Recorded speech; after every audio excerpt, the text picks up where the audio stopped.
திமுகவில் இருக்கிற உடன்பிறப்புகள் காலகாலமாக திமுகவுக்கு தான் ஓட்டு போடுவாங்க. அவங்க வந்து மாறி ஓட்டு போடவே மாட்டாங்க. ஸோ அப்படி இருக்கும்போது திமுக வெற்றி வாய்ப்பு உள்ள தொகுதியில் போய் எப்படி அவர் நிற்பார்? ஸோ அதற்கு பெரும்பாலும் வாய்ப்பு இல்லை. பட்டு அந்த அந்த 18 வயசுலேருந்து 30 வயது வரைக்கும் இருக்கிற வாக்காளர்கள் இருக்காங்கள்ல, அவங்க விஜய்க்கு ஆதரவாக இருக்காங்க. அவங்க அப்பா வந்து திமுகவில் இருக்கலாம், அல்லது அதிமுகவில் இருக்கலாம், அல்லது வேறு ஏதோ ஒரு கட்சியில் இருக்கலாம். ஆனால் இவங்க வந்து நான் தாவேகாவுக்கு தான் ஓட்டு போடுவோங்கிற ஒரு முடிவை எடுத்து பல நாளாச்சு. இப்போ பல ஊர்களில் நம்ம போய் பேசும்பொழுதும் அல்லது நமக்கு தெரிந்தவர்கள்ட்ட நம்ம பேசும்போது என்ன சொல்கிறாங்கன்னா, நான் வந்து காலகாலமாக திமுகவில் இருக்கேங்க, ஆனால் என் புள்ள வந்து என்கிட்ட டார்ச்சர் பண்ணுறான், நீ இந்த தடவை தாவேகாவுக்கு ஓட்டு போடுன்னு.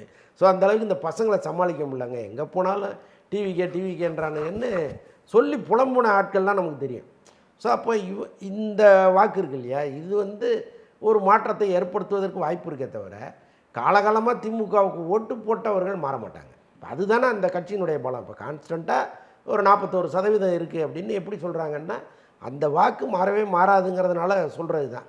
அதில் ஏதாவது வந்து உங்களுக்கு ஒரு ஷேக் ஆகி அதில் வர்ற வாக்குகளும் அதிமுகவுக்கு வர்ற வாக்குகளுமா இங்கே வந்து குவிவதற்கும் வாய்ப்பு இருக்குது. அதான் அந்த ட்ரெடிஷ்னல் ஓட்டுன்னு இருக்குல்ல, அதிமுகவும் திமுக அது ஒரு குறிப்பிட்ட ஏஜை தாண்டினவங்களுக்கு வர மாட்டாங்க இருக்குது. அந்த ஓட்டெல்லாம் வாங்குறதுக்கு வாய்ப்பு இருக்குது. அதாவது அந்த ஓட்டெல்லாம் வாங்குறதுக்கு வாய்ப்பு இருக்கா? இல்லைங்க. இப்போ விஜய் வந்து 30% வாக்கு இருக்குன்னு கருத்து கணிப்பெல்லாம் சொல்கிறாங்க. இந்த 30% எங்கேருந்து வரும்? தனியாக வந்து ஆடாகும் கிடையாது இல்லை. இப்போ ஏற்கனவே இருக்கிற வாக்கு சதவீதத்திலேருந்து கொஞ்சம் பிரிச்சுட்டு வருவார்.